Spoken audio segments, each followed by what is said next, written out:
Legal, bom dia Luciano, Norma, tudo bem? Felipe que está aqui conosco, doutor Hendrick, doutor Rogério que é defensor público, Glauber, doutora Fernanda, doutora Manuela, doutora Gabriela, doutora Heloísa, tudo bem? Bom dia a todos, vamos iniciar então mais um plantão de dúvidas e oficina de prática da pós-graduação de Direito Civil. Hoje nós vamos fazer algo bem interessante, um apanhado geral para a advocacia. Vamos fazer uma reflexão juntos aqui, tá? Então, esse tema é muito importante porque nós vamos trabalhar o panorama geral. Então, muito bacana. O início do plantão é às 8h40, mas já estamos aqui, hein? Legal.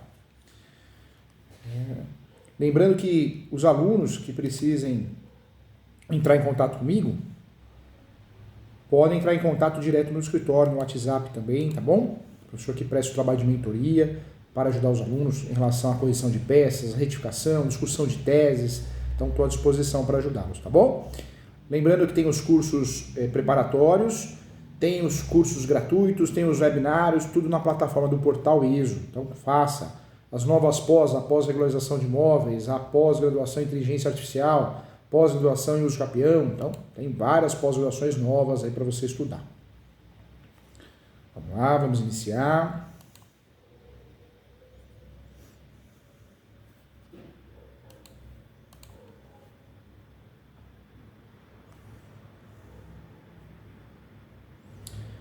Vamos lá, vamos iniciar então. O que eu quero falar com você? Tem muito assunto, muita situação importante que nós precisamos conversar aqui.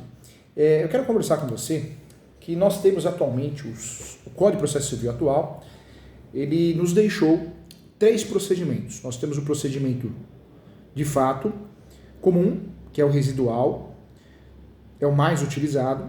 Temos o procedimento especial, que são algumas ações que possuem alguma coisa diferente, o prazo, a forma de defesa, por isso são tratadas como especiais, procedimento especial, nosso segundo procedimento.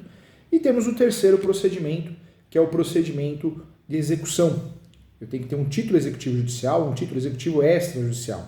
Aí eu posso utilizar o procedimento de execução. 3 procedimentos nós temos no processo civil brasileiro. 3. O advogado quando vai advogar, ele vai olhar e vai ver quais os procedimentos que ele pode usufruir. Se não dá para usar o processo de execução, porque eu tenho que ter um título executivo extrajudicial, ou um título executivo extrajudicial ou judicial, me resta usar o procedimento especial, tem que ser uma ação específica. Se eu não posso usar, porque aquela ação não é de procedimento especial, eu vou no residual, tá? Então é importante lembrar sobre isso. Nós temos 3 procedimentos. Cautelar já foi um procedimento à parte, hoje não é mais, hein? Procedimento cautelar, ele tem vida útil, eu falo. Hoje você não paga custas para utilizar o procedimento cautelar, porque ele é dentro do procedimento que você vai usar, tá? Então, procedimento cautelar deixou de existir. Ponto importante, ponto necessário, tá bom? Quando eu falo de procedimentos, então nós temos 3. Lembrando que o procedimento especial é aquele que está previsto dentro do Código de Processo Civil, são algumas ações, mas também são ações previstas em leis esparsas, como mandado de segurança, habeas corpus, as próprias ações locatícias que tem a lei do inquilinato, ações lá no Juizado Especial Civil, são procedimentos especiais porque tem lei própria, tem artigo, algo diferente, tá? 3 procedimentos. O processo civil, podemos dizer que o grande conceito simplificado é a instrumentalidade do direito civil. Toda a instrumentalidade do direito civil, que disciplina e aplica a jurisdição sobre as partes em litígio, visando a pacificação social, eu estou falando de processo civil, tá? É o manual de como utilizar o fórum, eu brinco, mas é uma realidade. O processo civil, ele é regido por princípios, e dentro desses princípios, podemos citar vários princípios importantes. O primeiro, devido ao processo legal. Eu não posso fazer o que eu quero no processo. Eu preciso fazer o que a lei permite, que o Código de Processo Civil permite. Existem etapas, momentos oportunos para responder, né? Então, isso chama devido processo legal, ou seja, é um processo escrito, é um caminho das pedras, o qual eu tenho que respeitar, as regras do jogo. O devido processo legal, eu sempre falo, de forma bem simplificada, que é a obrigação de se aplicar um processo justo e legal. Quando eu uso o devido processo legal, esse princípio do devido processo legal, o processo está sendo conduzido pelo juiz, pelas partes, pelos advogados, de forma justa, né, e legal. Então é importante. Outro princípio que também nós temos que lembrar aqui para poder advogar com qualidade é o princípio do contraditório. Todo mundo tem o direito de se defender, né? Não é só no criminal, no cível também. Então o princípio do contraditório ele também traz isso, traduz muito isso. Contraditório quer dizer que todas as partes da relação processual têm assegurado o direito de disposição de suas razões, a ampla defesa, né? Então também é importante. A garantia de promover uma defesa ampla dos seus direitos, então é um princípio importante. Outro princípio que nos interessa também é a isonomia, igualdade de tratamento no decorrer do processo. Esse princípio também é um princípio que deve ser seguido no Código de Processo Civil.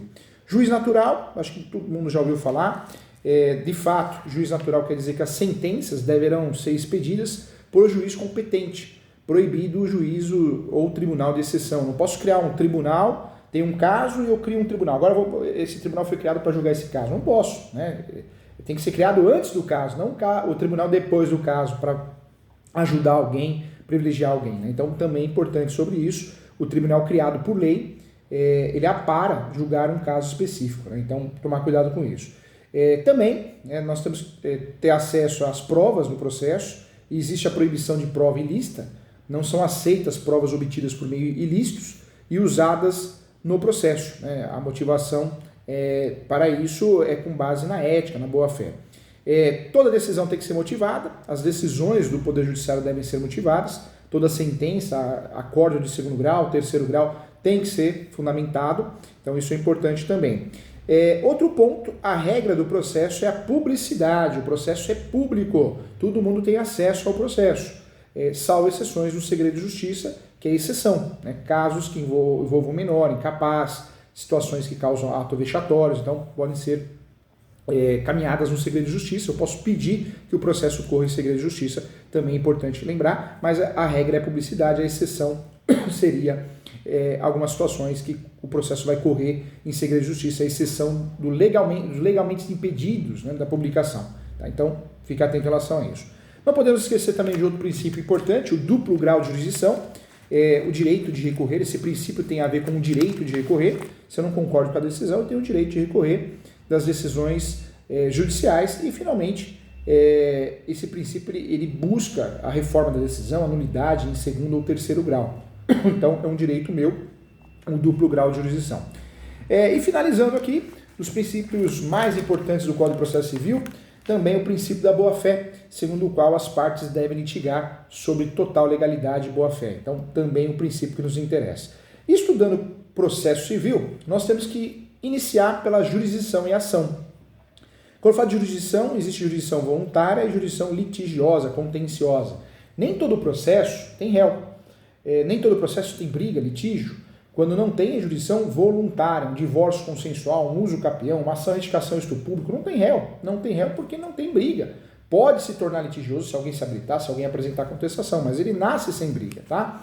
Então, jurisdição voluntária e jurisdição litigiosa é quando tem briga, tem citação, tem réus. Importante falar sobre isso. Jurisdição, nós tratamos no artigo 13 ao 25 do Código de Processo Civil. É importante lembrar que é a capacidade do Estado de substituir as partes em conflito mediante uma provocação expressa, tendo o Estado o poder de expedir uma decisão que gere a pacificação do litígio. Tá? Em resumo, a jurisdição é o comprometimento do Estado em dar solução ao litígio, aplicando a imperatividade da legislação pertinente. Isso é jurisdição, artigo 13 ao artigo 25. Tipos de jurisdição. Então, eu falei aqui, jurisdição voluntária, não tem briga, não existe conflito.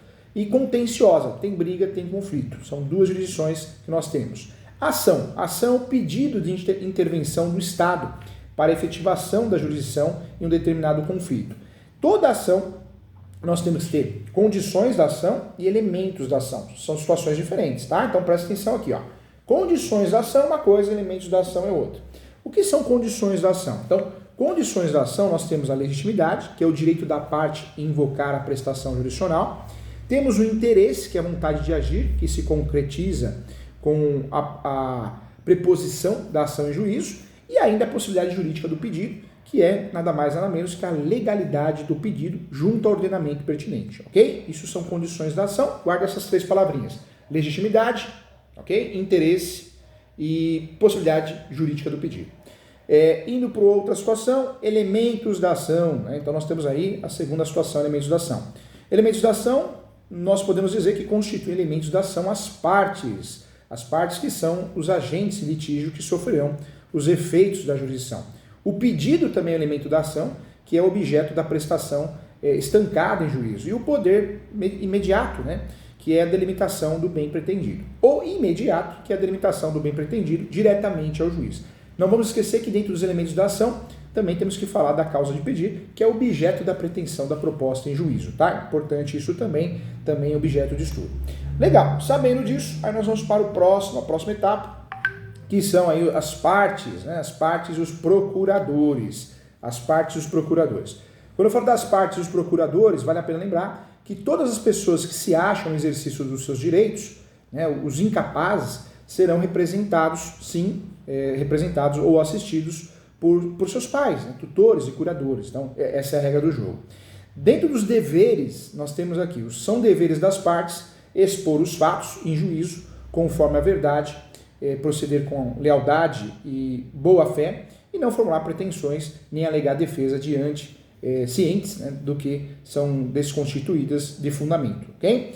Procuradores, a parte será representada em juízo por advogado legalmente habilitado, então só pode advogar quem tem OAB, inscrição na OAB, então importante deixar claro isso, o advogado é habilitação legal, que pode atuar em causa própria também, importante. Regras do jogo, litisconsórcio necessárias, ações imobiliárias, eu tenho obrigatoriamente que colocar a esposa, o marido, porque é litisconsórcio necessário, há necessidade de incluir na relação jurídica. E existe o litisconsórcio facultativo, eu vou incluir ou não, então fique atento. Assistência, nos interessa muito, pendendo, né, uma causa entre duas ou mais pessoas, um terceiro que tem interesse jurídico pode atuar como assistente, também ponto importante. O novo CPC trouxe grandes novidades, e essas novidades, entre elas, a intervenção de terceiros. Atualmente nós temos a intervenção de terceiros, a oposição, que é estudada no 682 ao 686. Temos a nomeação autoria, também, tema importante, denunciação à lide, chamamento ao processo, então nos interessa muito, tá? Novidades surgiram. Quando eu falo de oposição, o que eu quero trazer para você? O novo CPC, ele mudou a intervenção de terceiros em alguns aspectos, né? Muitas vezes a oposição, que ela sempre foi tratada como uma intervenção de terceiro, ela se torna um procedimento especial para o seu devido uso. A nomeação, a autoria, a denunciação da lei, não tivemos grandes alterações, né? Chamamento ao processo, não tivemos grandes alterações pertinentes. Quando eu falo do novo CPC, o que eu trago para você, isso é importante. Deixa eu dar bom dia aqui para a Mari, que está nos acompanhando, também está aqui conosco, o Ismael também está aqui conosco. A Gabriela pergunta, professor Júlio, no divórcio consensual, eu preciso pedir a citação? Não precisa, porque no divórcio, se ele é consensual, não tem briga. Então, na peça, como que a doutora vai trabalhar na peça? A doutora vai, na verdade, colocar como requerentes. É uma ação que não tem réu, tá? Então, não precisa fazer essa citação. Não precisa pedir a citação. A citação, nós temos que lembrar, a citação é quando tem litígio, né? Legal. O Ismael está perguntando aqui também, a ação de usucapião tem réu? Não tem réu, porque é uma ação declaratória. Pode se tornar litigiosa se alguém se habilitar na ação ou contestar. Legal. Olha a pergunta da doutora Jéssica aqui, também. A doutora Jéssica pergunta aqui, por que não existe mais o procedimento cautelar? Porque ele saiu, o novo CPC não tem mais, né? Só temos 3 procedimentos. Verdade. Voltando aqui na intervenção de terceiros, gente, então, nós temos que lembrar que ocorreram mudanças significativas, né? A intervenção de terceiro, eu sempre sou um terceiro na relação, não sou parte, não posso nem ser autor e nem réu, eu sou um terceiro. Esse terceiro, na verdade, ele não pode ser autor e réu porque você não é parte, concorda? Terceiro, o nome já diz, intervenção de terceiros. O novo CPC, ele trouxe mudanças importantes. Hoje, né, se você pegar o CPC de 73, nós tínhamos o quê? Assistência, oposição, nomeação, autoria, denunciação da lide e chamamento ao processo. Isso eu estou falando no CPC de 73, tá? No CPC de 2015, Código de Processo Civil, passou a ter modalidades diferentes. Então, toma cuidado, a oposição saiu, não é mais intervenção de terceiros, ok? Ela é tratada como intervenção de terceiros na prática ali, mas através de um procedimento especial. Estou retificando aqui para a gente conversar sobre isso. Atualmente, a intervenção de terceiros, nós temos assistência, denunciação da lide, chamamento ao processo, incidente de desconsideração da personalidade jurídica e amigos curiae. Então, os temas de intervenção de terceiro, nós tivemos grandes alterações. Oposição virou procedimento especial, não é mais considerado intervenção de terceiros, na teoria, na prática a gente sabe que a gente continua, né, agindo como se fosse. Hoje nós temos intervenção de terceiro, assistência, denunciação da lide, chamamento ao processo e incidente de desconsideração da personalidade jurídica. E o amigos curiae também, tá? Então, fique atento em relação a isso. Tema importante aqui da nossa aula, hein?